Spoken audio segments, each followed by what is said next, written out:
Well, everyone, Scott Sylvan Bell coming to you live from Treasure Island. So I'm like dead in between Oakland and San Francisco. So right behind me, I got the Bay Bridge. And you know, one of the most common questions that I get from salespeople is, why didn't somebody buy from me? So, you know, they'll sit down with me, they'll call me, they'll want to know something. They'll say, how come my buyer didn't buy from me? And I want to share something with you that, you know, sometimes what you have to offer, just realistically, the buyer doesn't want. No matter how cool it is, no matter how awesome it is, no matter how well built it is, they have like this own design in their mind of what they want. So I'm going to give you an example. You know, I was recently looking for a headboard for my bed, and you know, I wanted it to be a certain color. So I wanted it to be like a dark walnut. Okay, and so I went to the shop and I went to go look at some furniture, and these people had some really nice furniture, but it wasn't the color that I wanted. And so when I was talking to the salesperson couldn't get it through their head. They didn't understand that what they had was awesome, and it was really cool.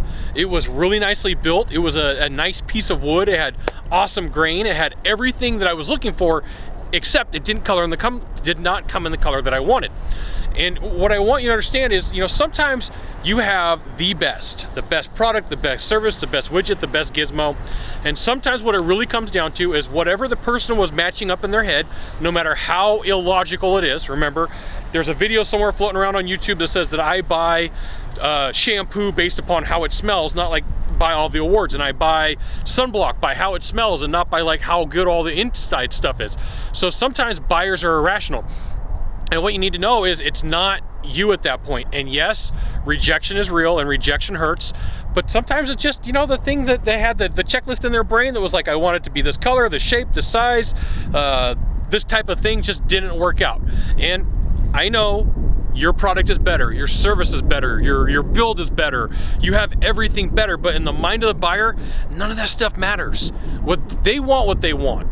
And so sometimes through the sales process, through being persuasive, and sometimes through influence, you can get that person. But you know what? There's nothing worse than when somebody wanted to buy something and then you talked them into buy and it went against what they really wanted. Sometimes that person comes back and complains, and they have a lot of problems, they have a lot of issues, and they're never going to be happy, okay? So there are a certain segment of buyers that you don't want. So if the list is this big, right, sometimes there's a couple of people in there that you don't want to ever deal with. And sometimes in that list is going to be the buyers that they don't match up. They don't like what you have to offer. It's a really good product, but it's just not for them. Is there still rejection afterwards? Yes, there is. So we're going through in this series of sometimes, you know, you sit there and you're like, why didn't they buy from me? Sometimes it's just because things didn't match up. The universe, as my mom would say, the universe did not just connect with everybody, okay? So if you could do a small favor for me in the box down below, leave a comment, question, or story, that'd be fantastic. To the right or to the left, there is a subscribe button. Subscribe, and you can send it out to all your friends if you stumble upon Facebook, Twitter, Google+, LinkedIn. Scott Sylvan Bell. Only Scott Bell with a Sylvan in the middle, coming to you live from Treasure Island.